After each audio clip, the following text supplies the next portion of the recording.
Oh, yeah, that is our own Griff Jenkins in his suit. What a good sport Griff is. Not only to anchor the show with us, Pete, but to do that. Great sport. Abby threw it about a mile away. Yeah, so I tried to throw it as well. And my hair got messed up. You were having a great hair day today. I got to say, though, something's not right here. You both are wet. The only one left is our It's favorite Rick. meteorologist. You know what? I've been on the show You for 12 love years. water, I've done all of this. You have done, but does that mean you graduated to not having to do it? Come on. Like, it's time for other people to do this. What do you guys think? Carry Do you the think mantle. Rick needs to go in the pool? I don't think he's going in. I think Rick needs to go in the pool. I don't think any amount of peer pressure is getting him in. Rick.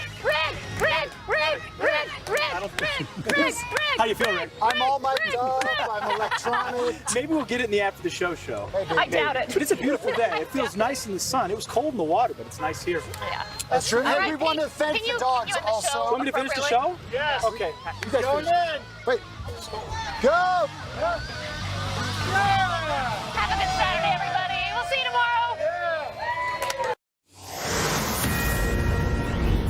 I would so not do that. The caravan has come, and Fox on top of what the heck we do now, because they are here, or mostly here, at the Tijuana-San Diego border, and they want in.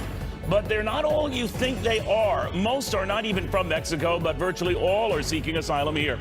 We're going to go live to the migrants' camp and speak to a border agent on what they plan to do when the showdown goes down.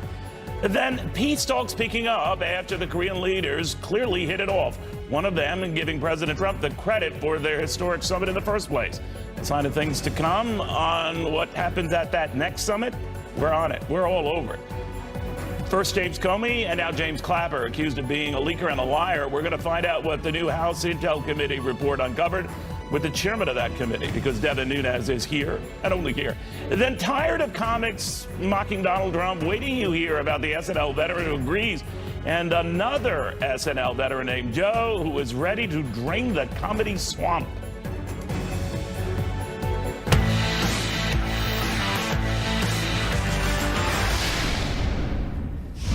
All right, and no pool here, so don't get any ideas. Welcome, everybody. Happy weekend. I'm Neil Cavuto, and this is Cavuto Live, where we start things off live at the border, where migrants are gathering and lawyers are circling and National Guardsmen are preparing. A lot of folks, meanwhile, just nervously watching. Very, very carefully. Reuters chief correspondent for Mexico and Central America, Delphine Trenk, has been traveling with these migrants. She joins us now from Tijuana. What's the latest there? So, hello. Thanks for having me. So, about 400 migrants are gathered in various shelters in Tijuana, anxiously waiting to possibly cross to the United States tomorrow. That's the plan. And ask for asylum. These are men, women, and children from El Salvador, Guatemala, most from Honduras this year. I've been speaking to many, many of them over the past month. They have individual stories of terrible horrors that they've been fleeing. Many are fleeing lethal threats. Many are fleeing political persecution. So it's a bit of it's like looking at a refugee camp on the move here. You know, Delphine, apparently they have the right to request asylum. Very few are granted that. How is that process going to go? When does it start going? So it begins the minute that they cross to the United States and effectively have to give themselves up. And as I understand, Customs and Border Enforcement will most likely take them into detention. And then they're meant to be given, if they're asked a question as to whether they think that they fear going home, and many are in a position to say yes, they are meant to be put into a system that allows them then to go through the asylum process, and they can then request asylum. But it's a very long process, and it's very onerous, and it's not at all clear that any of them will be successful in that process. Having said that, many of them are now aware that they will be put in detention, and for them that's better than the conditions that they have back at home. And when you say home, Delphine, now most are not from Mexico. They're from points in Central America, Honduras, notably. Do you have a breakdown of who's who? Yes, I mean, the numbers have been changing over the past month. At its peak, this caravan, every year there are caravans, so they have been for the past 7 years. This one was a considerably bigger one at its peak, over 1,000 people. And about 800 of those a couple of weeks ago were Honduran. At this point, there are only about 400 at the border right now. Their numbers have dwindled. Many of them wanted to stay in Mexico. Many feel unsafe in Mexico because, as your listeners surely know, Mexico has a very high level of violence itself. So at this point, most of them are still Hondurans, but a lot of them are children as well. We don't have an exact count, but El Salvador, Guatemala, and the majority. All right, Delphine, thank you. Anything happens, of course, you'll update us, but it's very nice of you to take the time. Delphine Trank from Reuters. In the meantime, Hector Garza is here, our Border Patrol agent. And Hector, of course, you don't want anything bad to happen or unruly to happen, but that's a lot of people to process, and most, if not all, will attempt to cross the United States, immediately, be taken in by authorities, and then the wait. How do you think that will go? Well, the reason these people keep coming to our country illegally is because the system is releasing them as soon as we apprehend them. All these people have to do is claim asylum, claim credible fear, and they'll be processed, and then they'll be released. And what ends up happening, Neil, is that these people will not return to their court appearances because they know that they do not have legitimate asylum claims. So as long as we are releasing people into the country, these people are going to continue to come. Yeah, we should explain that many of them are given a court date to come back sometimes months later, and they're long gone at that point, right? Yeah, and Neil, it's actually years later that they have these court appearances.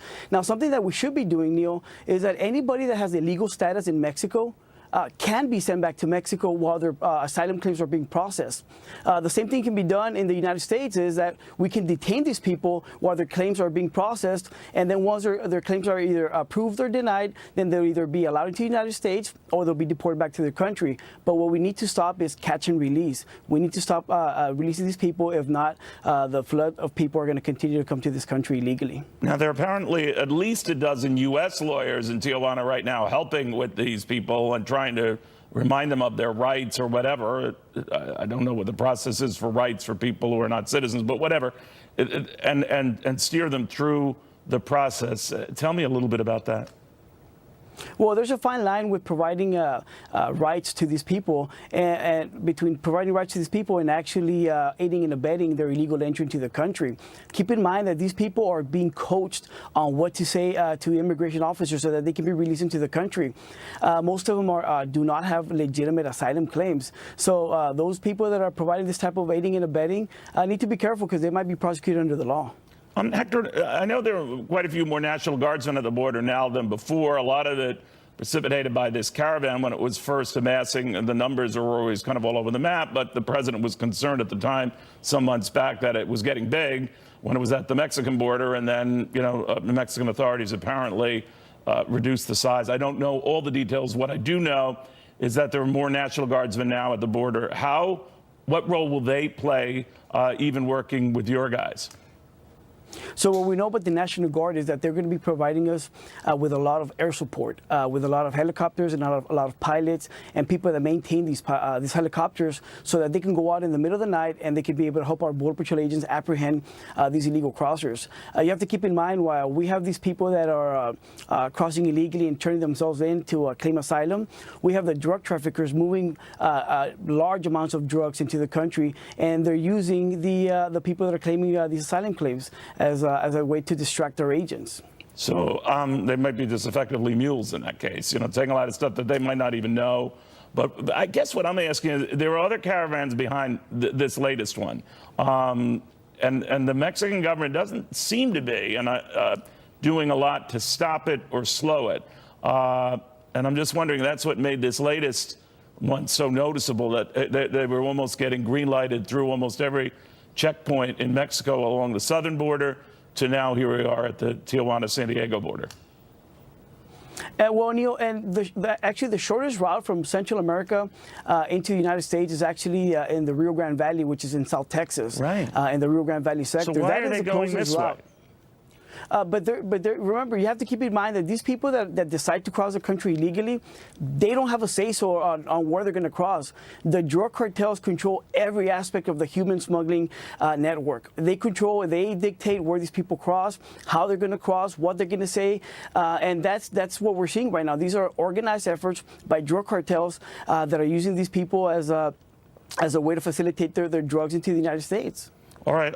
You just hope that doesn't speak for all of them, to your point. But I do wonder what we do if this gets nasty. I hope it doesn't. It could. You've got more guardsmen there. You've got more agents there just to prepare for this, I guess. I know the guardsmen aren't armed just for the fears of this, but what could happen? Yeah. Well, Neil, if you remember 2 years ago, I believe we had about 200 people that tried to cross the border there in the San Diego sector in an area known as the Channel. We had a whole bunch of people. It was an organized effort. Our agents are well trained, and they were able to stop those people from coming across. Our agents right now are prepared and ready for something similar. We believe that these people might either cross in an area that's called the Channel or in an area that's called the Goat Canyon. These are known smuggling routes, and not all of them are going to be asking for asylum. Some of these people are going to try to sneak into our country so that they're not caught and they can make it into the United States.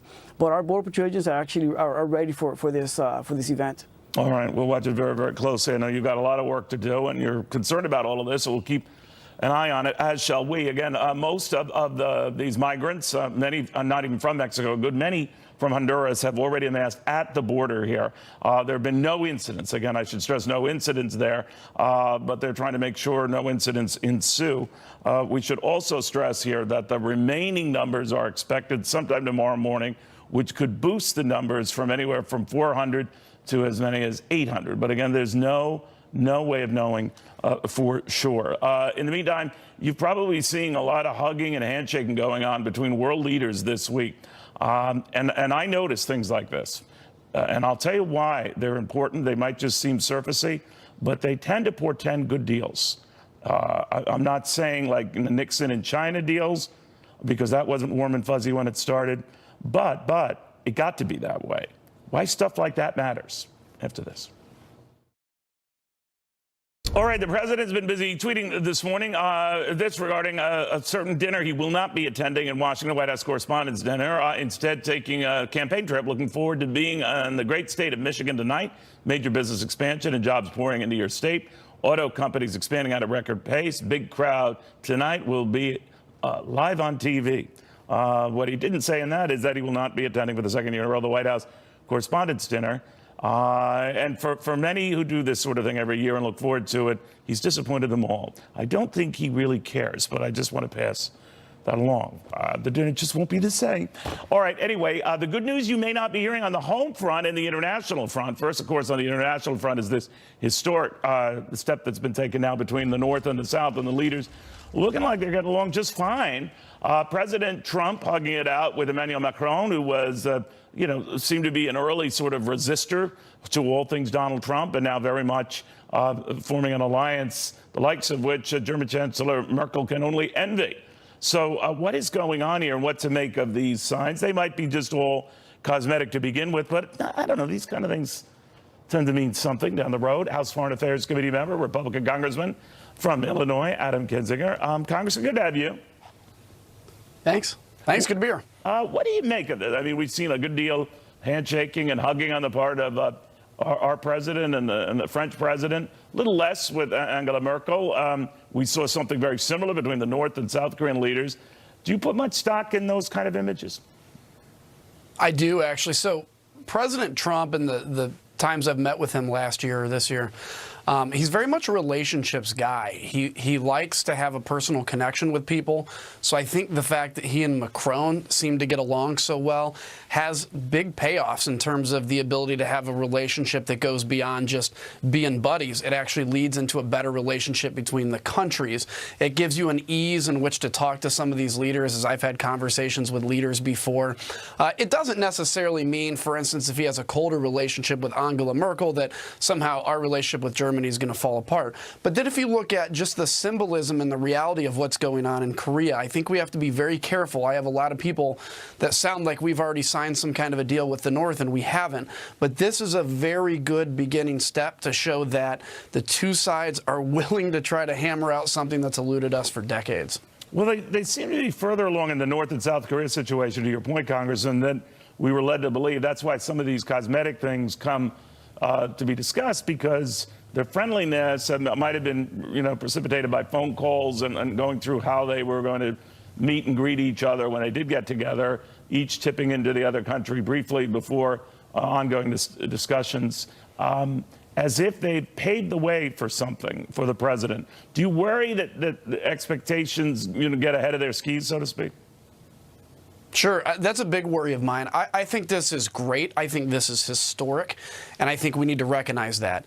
What my concern is that this stalls, or somehow we don't come to an agreement. There may be some points. I mean, we're going to have to be in the North to confirm that they don't have these nuclear weapons.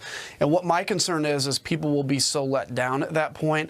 And I'll tell you can't get any higher in diplomacy than what is going on now. So I think we're at a moment where we either get a deal in Korea, which I think is actually going to happen. I'm optimistic about it. But if we don't, then I think really the next step is military action. There's really no way to escalate diplomatically from where we are now. So this is amazing. This is one of these things we could look back and it could be the equivalent of, something along the lines of the Berlin Wall falling, which I remember when I was just a young guy, and or it could be pretty disappointing. But I think the president has done a fantastic job to drive North Korea to the table, and he should get a ton of credit for what's happening. I'm thinking more like Nixon in China. I mean, it could be that historic. Again, if things pan out. Now, the president has indicated, Congressman, that if he doesn't see this going that well, he'll up and leave the table. I don't know what that would mean if maybe the North were resisting, inspections on certain sites. Other countries have in deals we've made with Libya, to Saddam Hussein in Iraq, that it sounds good on paper, it's committed to on paper, and then they don't allow it. Is that the kind of stuff you think he's talking about? Is that the kind of stuff you want to see? Yeah, I want to see the president being really tough. I mean, back when the Iran nuclear deal was happening, and I remember Secretary Kerry was before our committee, and he said that he was willing to walk away from the deal. I don't know if I said this publicly or just thought it, but I go, there is no way that administration is going to walk away from Iran, and Iran knows it, and they're going to extract a pound of flesh on every issue, and they have, and we have a really bad deal in Iran right now. I think the president being willing to put the military out there, doing what he did with sanctions, bringing our allies and our adversaries together on this common issue, and then saying we have to have an agreement that works or I will walk away. If Kim Jong-un isn't taking that seriously, and I think he is by the fact of what he's been doing, if he isn't taking that seriously, that's at his own detriment. I think the president means it. It's very clear. It's looking, at least to me, sir, that he's going to walk away from this Iran deal. You mentioned that. And largely on the idea that he just doesn't trust it. It was a lousy deal, good for the Iranians, not so good for the rest of the world, specifically the United States. He got a little pushback from the foreign leaders meeting with him this week. Is it your sense, though, that it's going to be tough to get Iran to budge at this stage because they've got their money, billions of it? A lot of it, as the president pointed out, that came on airplanes and crates. What's going to compel them to do anything? So that's going to be a difficult question. The problem is, initially to get to this deal, which is a bad deal, but to get there, you had all of our allies together creating sanctions, and it put a lot of pressure on Iran. Now they have their money. Our allies, Macron said he's not getting out of the JCPOA, the deal. He said he's going to stay in. But my concern is this. They all speak a good line to say, well, we do want to negotiate these other issues, ballistic missiles, activities in the region, etc. But I don't know how you compel Iran to the table without sanctions, without some kind of a stick out there again. And if our allies are saying, we're going to buy it 100% by this deal, until 2025, when basically it goes away and they can rush to nukes. I don't see what the stick is in there to compel Iran's behavior in other areas. So I think the president is being smart with his team. Mike Pompeo is a good friend of mine. I sat with him on committee for a long time. He knows what he's doing. So I trust his team on that. Congressman, thanks for taking the time on a Saturday. We always appreciate it. Anytime. All right, a quick question for you. What does the new Avengers movie have to do with the economy? I have no idea, but I'll tell you this. That movie's over 2.5 hours. Do not go into it with a large soda. I'm just saying. More after this.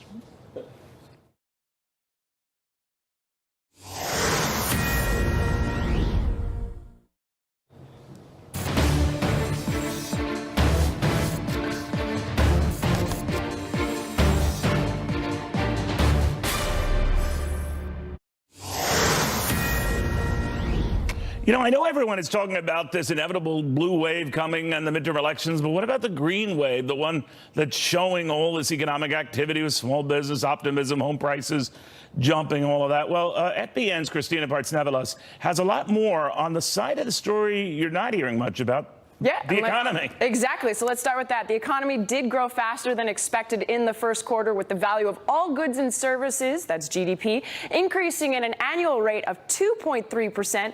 That number is down from the previous quarter due to a slowdown in consumer spending growth. But its drag on the economy was partially offset by strong business investment and a smaller trade deficit. Economists expect growth to speed up in the second quarter. Small business optimism is at a 3-year high, and it's largely thanks to confidence generated from President Trump's new tax package. Something else, though, is rising. As we know, home prices. They're up for the 70th consecutive month, according to the Case-Shiller Index. February saw prices increase 6.3% compared to last year. And while sales of new homes are actually up 4% in March, and drumroll, the average price of a new single-family home coming in hot at $337,200.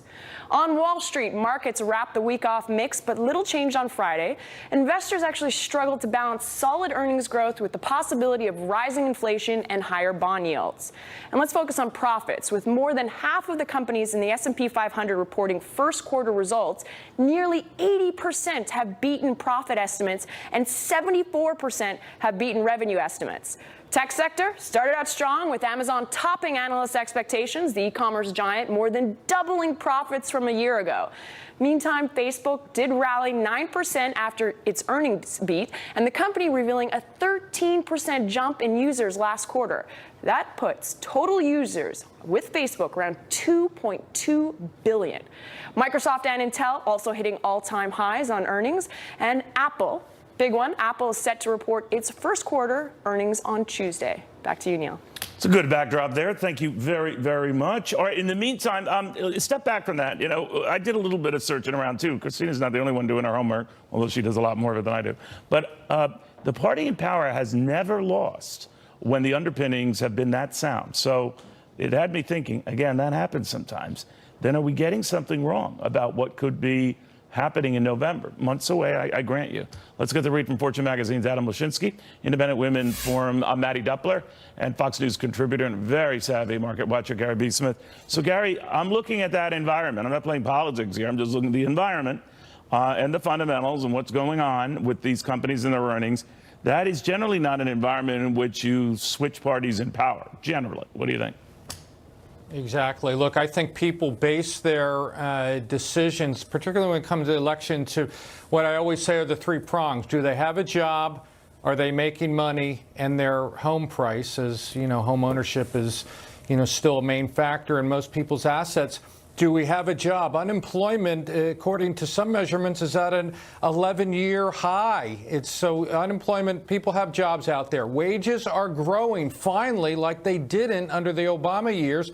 And finally, as Christina just mentioned, housing prices are rising again. I hope they don't rise too much, you know, signaling a bubble. But right now, people are feeling richer. That bodes well for exactly what you're talking about. People feel, hey, the economy is strong right now. Let's keep the guys that made these decisions in power. Now, you never know, depending on the data, too, because a lot of people look at that, Maddie, and they say, well, I'm not feeling it, or I don't feel that secure, or I'm getting crumbs in the Nancy Pelosi line. Yep. I don't know what's accurate here, but there did seem to be a ceiling on the popularity of the tax cut. So maybe that's what's happening here. But I'm kind of stretching. What do you think? No, I disagree. There's not a ceiling on the popularity of the tax cuts, and we still have a long way to go until we see all of the economic benefits fully fleshed in. You made an excellent point, which is that people need to feel like their personal circumstances are getting better. And here's how I see it. The tax cut this year is really getting phased in 3 different ways. One was all the bonuses that came out right out the gate immediately in 2018. You had people who were $1,000 richer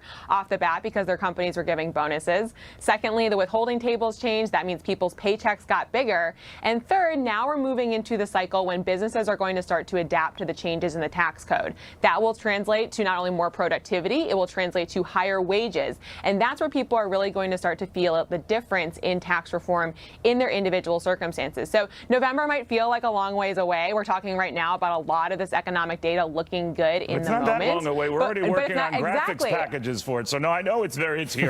I know exactly. It's here. And we're going to see business behavior change and all of that investment start to ramp up soon. So let me posit it a little differently to you then, Adam. When Democrats are talking about rescinding the tax cuts that Republicans came up with, Could that work against them? Forget the crumbs remark and the other stuff, but that Americans might look at that and say, well, I might have gotten less than I thought I would get from this thing, but I don't want them ripping it out from under me. What do you think? Well, sure, it could work against them, and what Maddie said is everything she said is accurate, but it's ignoring one thing. And the data doesn't. Well, I'll get to him, too. Okay, come on. He and I have been doing this for a long time. Consumer spending was up 1.1% in the quarter. That was the weakest part of the report, which, by the way, was a fairly weak report. So what the data shows is that companies are doing buybacks, and, yes, they're investing a little bit more, and consumers have not gotten into the game. So we don't know exactly Normally, why. I should stress, I don't want to get wonky, but the first quarter tends to be the weakest for consumer spending because it's just after the holidays and all that. But having said that, the aggregate report was stronger than was anticipated, right? Well, I would say the aggregate report was strong, but not nearly as strong as it has been even recently, right? 2.3% growth is not what the administration is looking for. I just wanted to also say, Neil, Gary mentioned unemployment is at an all-time low.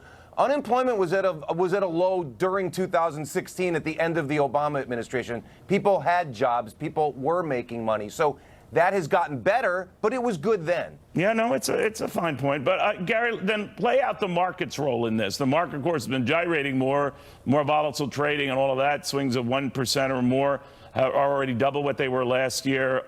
How is that playing into all of this? Well, I think it's okay right now. I mean, we've seen more or less a little bit of a sell-off the last few weeks, but I think it's more reversion to the mean. You got to remember, we are up up dramatically since Trump took office, based a lot on what I feel was justifiable optimism. I think you're seeing some of those stocks come back now down to reasonable levels, the Facebooks, the Amazons, those FANG stocks, if you will. But I think the underpinnings are good. I think once that shakes out, once you see less of these 1-2% daily moves, I think we're going to be much higher by the end of the year. And that's another reason that at least the 50% of the people that own stocks in this country are going to feel even richer. It bodes well for keeping the GOP in power. We shall see. Anything can happen. Probably will. We got a long way to go to November, even though our graphics packages are essentially done. All right, guys, thank you all very, very much. Also, the president thanking Kanye West for his support this week. And then all of a sudden, in the middle of that, it caused this huge uproar. Why? Look how much African American communities have suffered under Democratic control. To those I say the following: what do you have to lose by trying something new like Trump? Lincoln was a Republican. I mean, somehow it changed over the years. And I will say, I really believe it's changing back. Remember, I was going to get no black votes. I was going to get none. Well, I got a lot. And the premise the president raised, even going back to his discussions with Kanye, of course, that became a separate little soap opera in the past week, is you minorities, you African Americans, young and old, like, what the hell have you got to lose? You've been in lockstep with Democrats.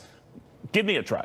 See what happens. Well, he's saying see what happens now is record low unemployment for minorities, African Americans, for women, for young African Americans. So is he onto something? Or are his supporters like Kanye West just on something? Back and forth on this with Fox News contributor Jenna Caldwell and Fox Business Network's Charles Payne. Charles, it's a valid point he's making. I mean, if you haven't really advanced under the other party, what the hell? Go for this party. I always equated to investing in the market. If I bought a stock 50 years ago at $10 a share and it was still $10 a share, I might think of maybe there's some better stocks out there. I knew I should have done something on that.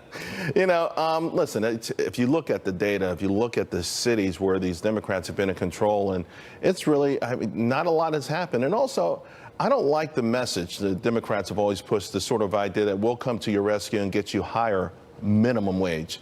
I don't want higher minimum wage. I want higher maximum wage. You want to help me out? Unlock the potential that I have. Don't placate me. I don't want that sort of relationship with my government or anybody who's supposed to be leading me or my community or any community. So, I think President Trump had a great point, and now it's time for them to deliver. The data looks good.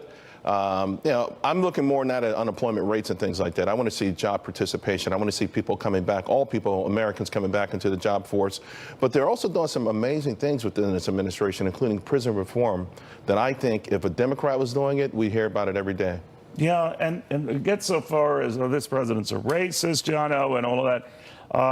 I often say on this show, we're not red or blue, we're green, we follow the money and who's making it. And it seems a lot of people are making it, and there's been a disproportionate advance on the part of minorities having and sharing a stake in all of this. But you're a better read than I. What are you hearing?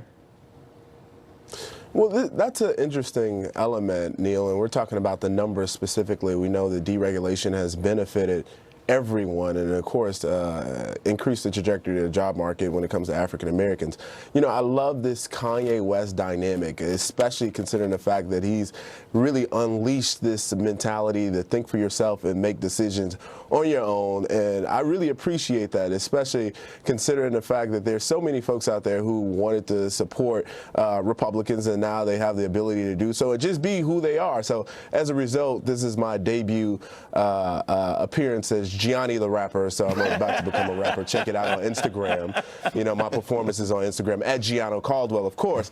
So this is an interesting time, and I'm really, really excited about it. And I think that people like Chance the Rapper, Kanye West, etc., and especially if it becomes a trend, it's going to become competition in the marketplace when it comes to Democrats and Republicans. So we both got to get in the game. And at the end of the day, when we're talking about culturally and the black community, my moniker from a guy by the name of Mace Jackson in Chicago, what's in it for black people? And that's especially why people should vote, not because of what their grandparents did, not because it's a monolithic vote, but because you're going to benefit from the policies of the party that you're going to support. So I can appreciate that. Well, we're going to get into this later in the show, but Charles, there's an SNL veteran who's been criticizing the Alec Baldwin portrayal of Donald Trump is overly mean. They're going to raise that with Joe Piscopo, also an SNL veteran who I think agrees. But the sentiment seems it's okay to be mean and nasty and completely off the rails nasty when it comes to Donald Trump. But if you just say anything favorable about him, as Kanye did,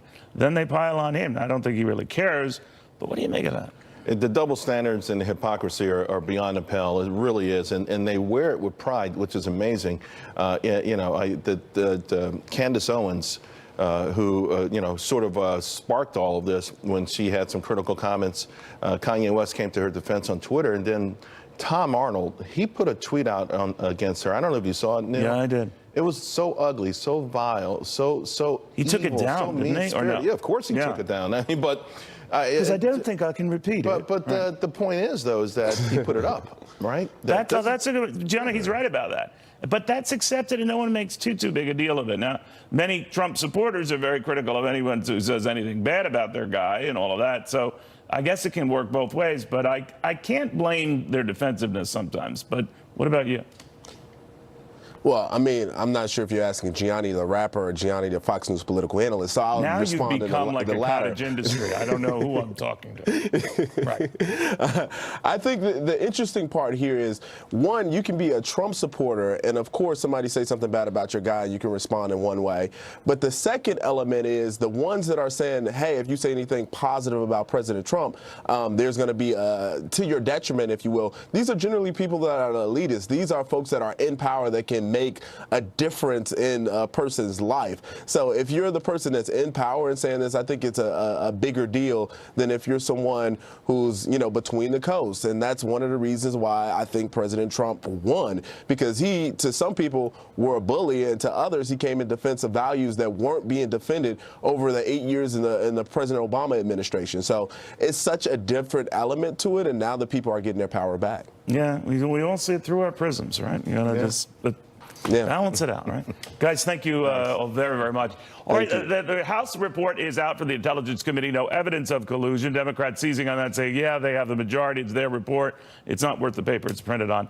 The chairman of that committee, who obviously thinks otherwise after this.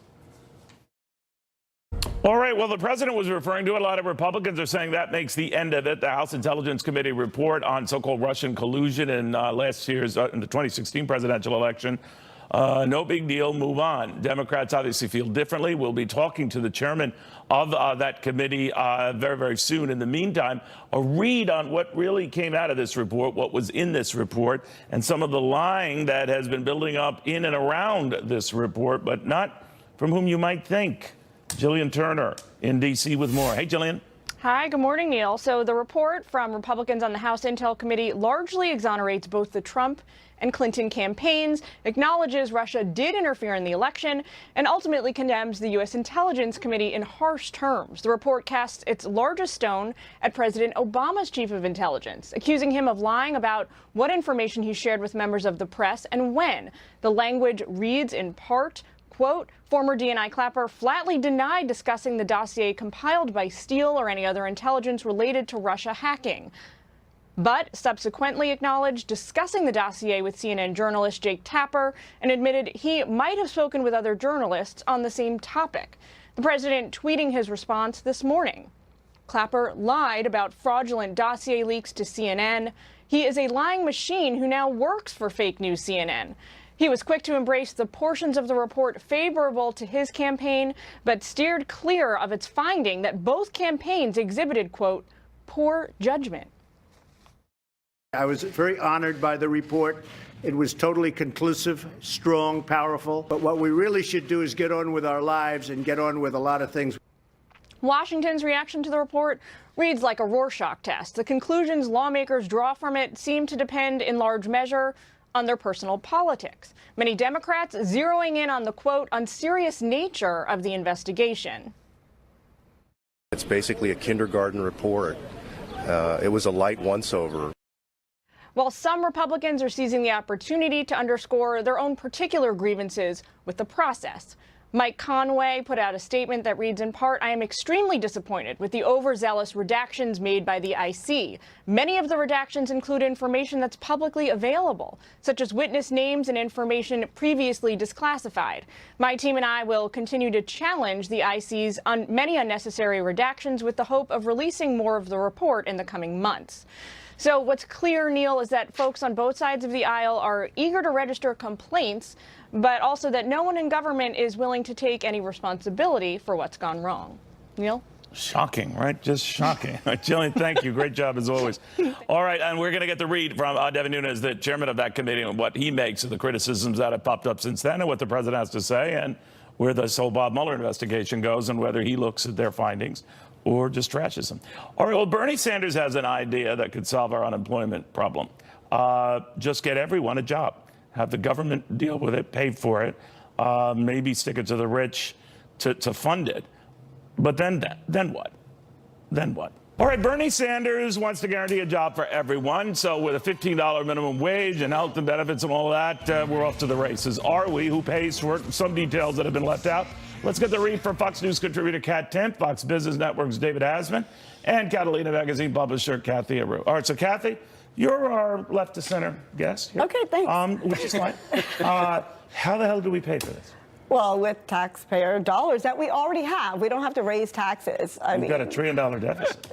But there's so much money already in the tax system that's being put to waste. These trips to Mar-a-Lago, money's being thrown here and there. But the unemployment rate keeps going down. Maybe at the rate we're going, we could let the markets do it. But if we allocate our tax dollars appropriately, we could put them for these new initiatives, and they could help out. They could help so many people out, and it could actually be quite beneficial. So if the tax dollars are allocated appropriately, then there's no problem. We don't have to raise taxes. We already have the money. Voila, all right, everyone's happy.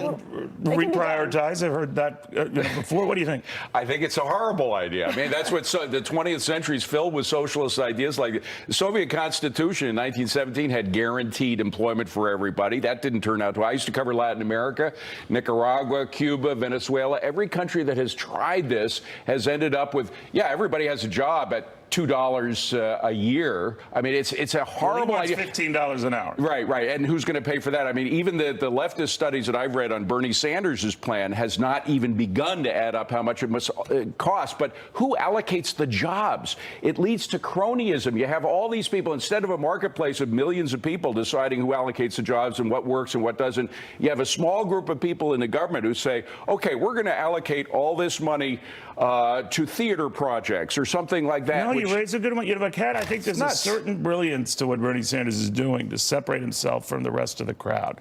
Now, and for his rabid, supporters, he can almost guarantee himself still more of them.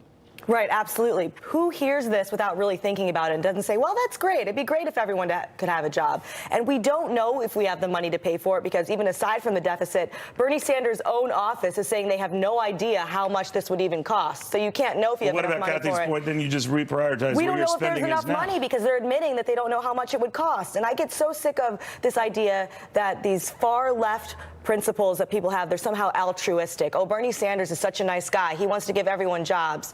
But I don't see what's so generous about spending other people's money. If he was going to do this out of money from his own pocket, I'd say, way to go. What a nice dude. But there's nothing generous about wanting to spend other people's money. Well, let me ask you about this, Kathy, because you could argue now, and whether you want to give Donald Trump the credit or his predecessor credit, the unemployment rate has been ebbing down. The unemployment rate among minorities, women, all key groups has been going down. Maybe let market forces do their thing before the government intervenes. What do you think? Well, how about the corporations can help with these jobs? How about they give jobs for all, which is Bernie Sanders' program? If the corporations but someone's are doing it. Someone's hiring these people, right? The rate is going down, so maybe let that happen. It's already happening. First. There are going to be jobs for all. So the corporations are doing great. Thank you to our President Trump. So if the economy is doing wonderfully, if everything's looking great. So there's no need to rush this plan, right? Right. It looks like it's going to happen. It looks like it will come to.